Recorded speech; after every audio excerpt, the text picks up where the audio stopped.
al Partido Acción Nacional en el marco del 75 aniversario de esta conmemoración que se celebra en septiembre, y sobre todo porque la aportación de los periodistas, esas coberturas que realizaron en su momento, pues van a nutrir esta historia.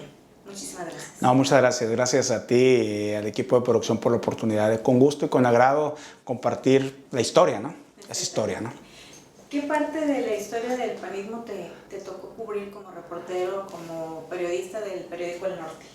Fíjate que para mí creo que me tocó vivir la parte más interesante del Partido Acción Nacional, porque fue precisamente donde se dio esa especie de gran avance, en estos 75 años de historia, esa década de 80s, 90s.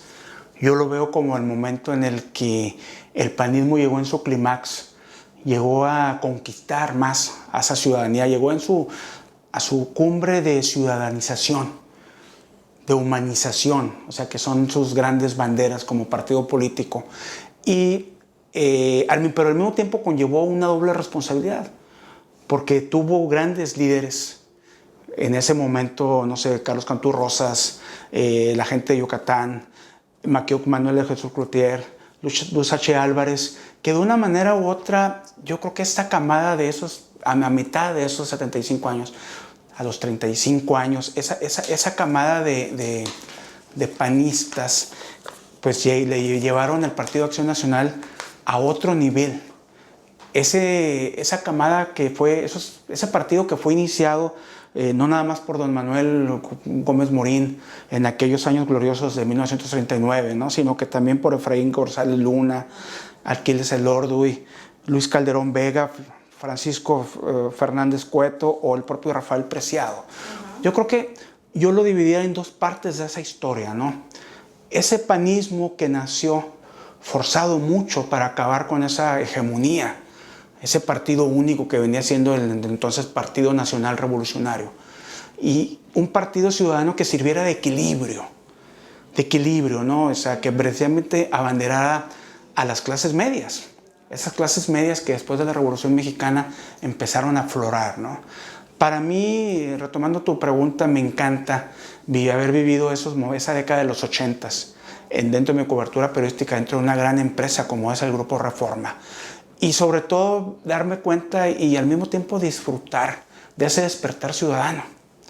Vivir, ahora sí que en vivo y en directo, cómo ese partido estaba enamorando a millones y millones de mexicanos, no nada más con las gaseadas que nos ponían en Nuevo León cuando Fernando Canales perdió esa primera oportunidad, esa macroplaza platórica, estaban exigiendo un cambio y un respeto al voto ciudadano, cuando todavía el sistema se resistía a cambiar, cuando todavía se caía el sistema, ¿no? O sea, se caía ese sistema que se caía y evitaba y trataba a toda costa que la clase media revolvuriera o saliera. O sea, esa clase media que yo creo que esa década del PAN yo la veo como el gran PAN que le quitó la tapa a esa gran lata de clase media que buscaba espacios en donde crecer, en donde comunicarse y sobre todo en donde ser escuchada.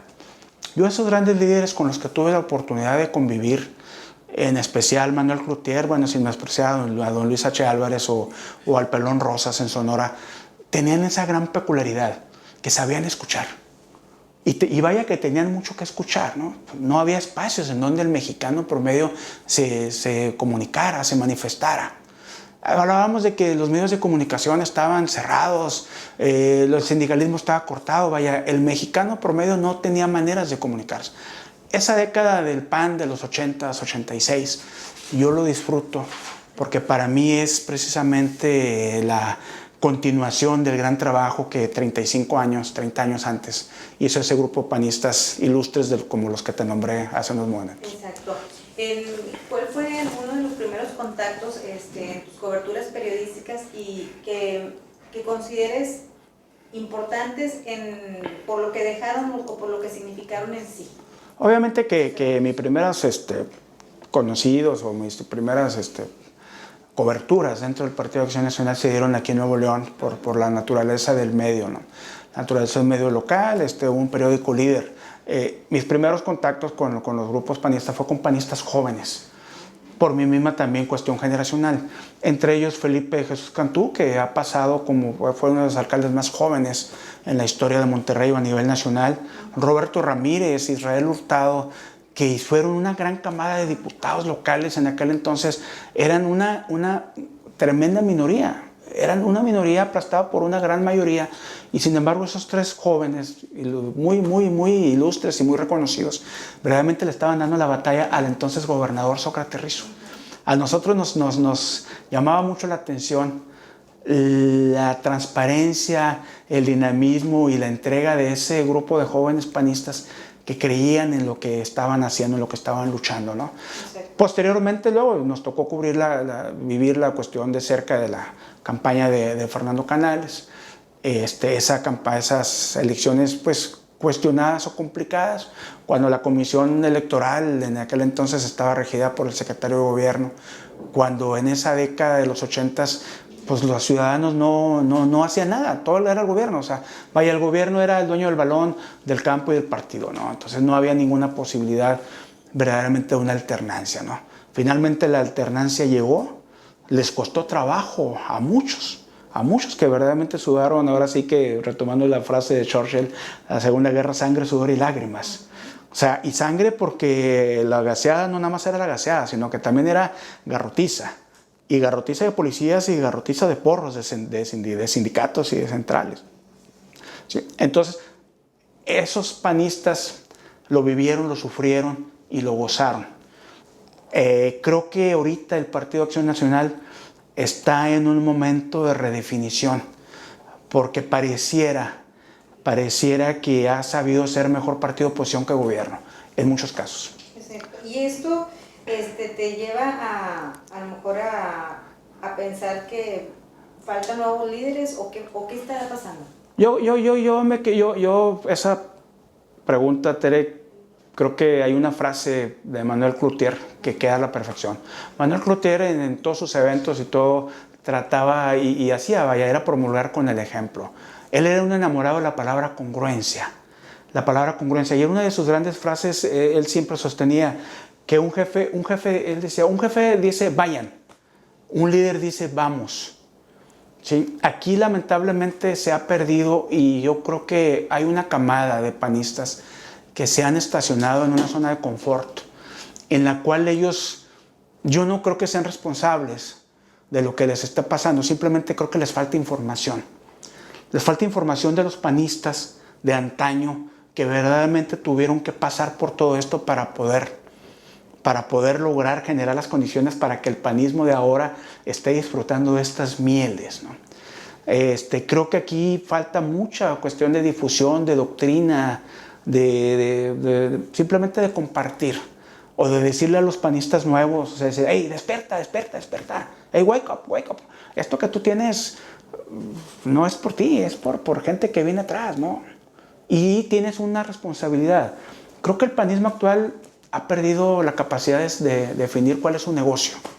¿Cuál es su negocio? El negocio de un partido político obviamente es lograr el poder, pero una vez que tiene el poder es mantener el poder. ¿Y cómo puedes mantener el poder? Pues precisamente siendo congruente. Y pareciera que ahora se han acomodado en una situación, no sé, que los hace sentirse a gusto con el PRI y el PAN, en el cual no me tocas, yo no te toco, no me tocas, yo no te toco, no me molesto, no te molesto. Ahí papaloteamos los dos, nos ponemos de acuerdo, y eso está generando un desencanto social real.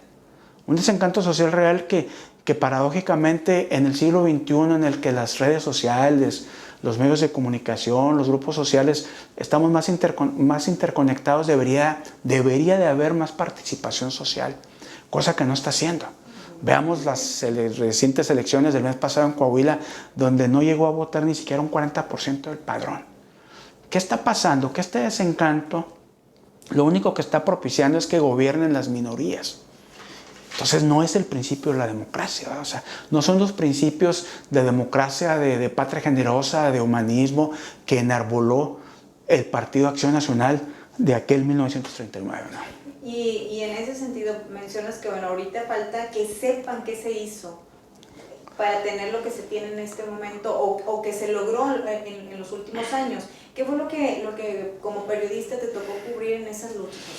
Yo creo que hay muchos panistas actuales que están gozando, ahora sí que como dice la Vox Populi, las mieles del poder, que no saben, ni siquiera están enterados que allá en las elecciones de 1986, o sea, en esa época, cuando Maquio, por ejemplo, pierde su primera elección en Sinaloa frente a Francisco Labastida Ochoa, luego viene la campaña de 1988, cuando se forma aquel Frente Democrático Nacional, Cuauhtémoc Cárdenas, Rosario Ibarra, Manuel Cloutier. Cuando Manuel Cloutier, junto con los personajes que te acabo de nombrar, irrumpen en un evento en Bellas Artes al presidente de la República, Miguel de la Madrid, que estaba custodiado por elementos del ejército mexicano, y ellos en su calidad de ciudadanos comprometidos con México, lo increpan y le exigen que haya una nueva elección, luego de que se cayó el sistema precisamente ante la evidencia de un burdo fraude electoral. Momentos álgidos, momentos muy difíciles, que para que un panista se haya atrevido a pararse enfrente del presidente y que los hayan aventado y los hayan revolcado y todo, oye, los que están ahorita que no saben, nunca han sufrido en carne propia lo que es ser un partido de oposición, creo que ellos deben de valorar lo que sus antecesores hicieron.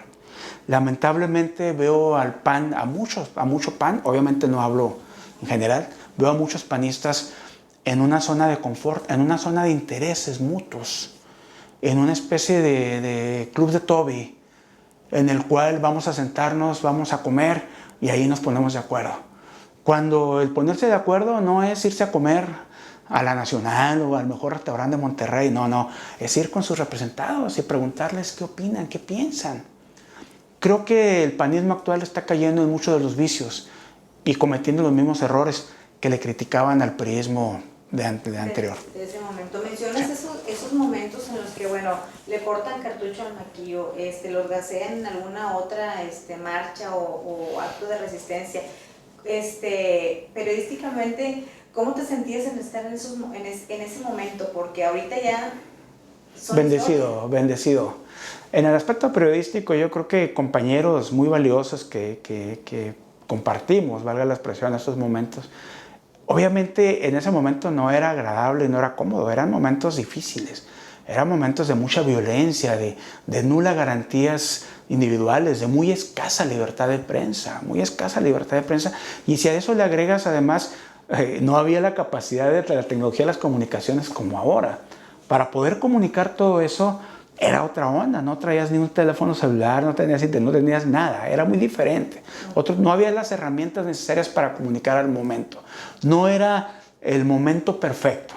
Tenías una situación de dictatorial, de represión, de violencia, y no tenías las herramientas para comunicarlo en ese momento, ¿no? O sea, yo me sentí muy bendecido por la vida, bendecido por Dios en ese momento, por haber sido testigo de esos grandes momentos en los que, por ejemplo, yo tuve la fortuna de cubrir para parte del Grupo Reforma toda la campaña de Manuel Cloutier prácticamente desde Mérida hasta Ensenada.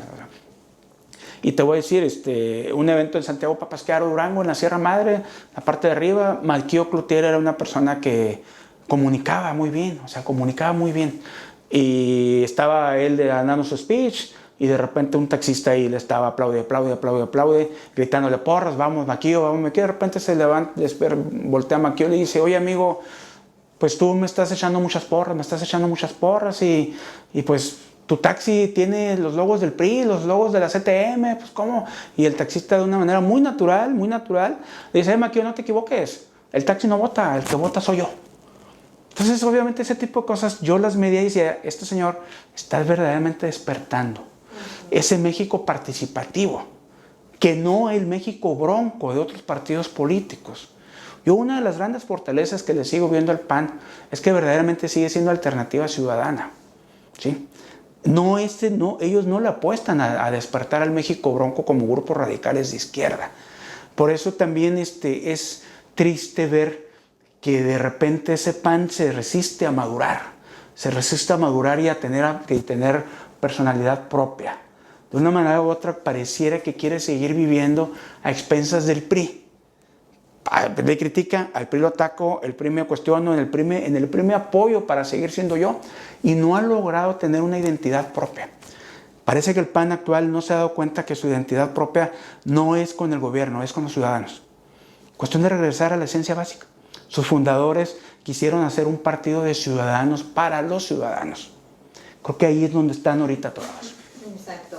Y bueno, mencionas que te sientes muy bendecido. ¿De qué acto o evento consideras que para ti estuve ahí y yo lo viví? Yo relaté esa historia y se publicó.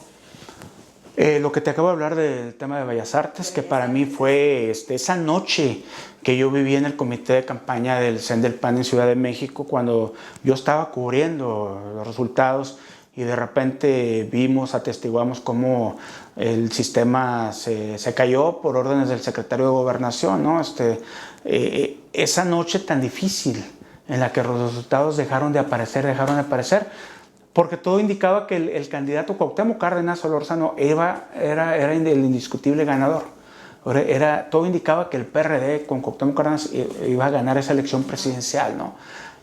Posteriormente, en el comité de campaña del CEN de Cloutier, hubo muchas gentes que decían, bueno, pues salgamos a las calles, pero no a protestar, salgamos a las calles ya a incendiar México, ¿no? O sea, obviamente mucha gente del PRD incendiamos México, ¿no?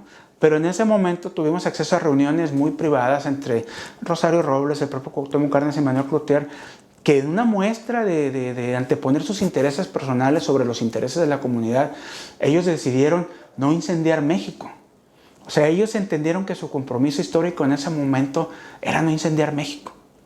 Prueba de ello es de que unos años después, bueno, el Partido Acción Nacional, vía Vicente Fox, ganó la primera elección presidencial después de 70 años de dominio priista.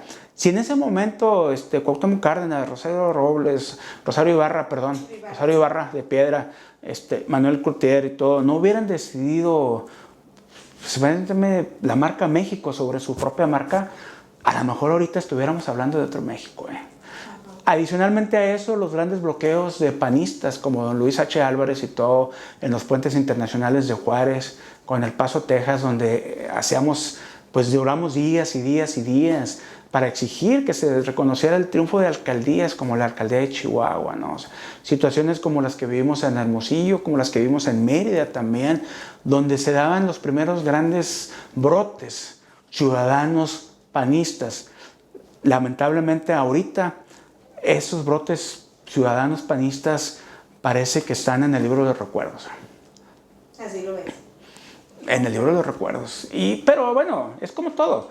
Hay un área de oportunidad. O sea, vaya, no podemos ver todo negro, todo blanco. Creo que hay una luz al final y debemos de verla como la luz al final del túnel. Yo no soy nadie para recomendarle a los panistas que merecen todo mi respeto, precisamente por haber logrado hacer ese equilibrio tan necesario en cualquier democracia. O sea, es ese equilibrio que verdaderamente lleva adelante el progreso y el desarrollo social. Yo, sin que sea un consejo, yo simplemente les diría algo. En 75 años, pues están las condiciones dadas para regresar a nuestra esencia. ¿Cuál es el negocio del PAN? El negocio del PAN es la gente. Simplemente recuperar su negocio, recuperar la gente.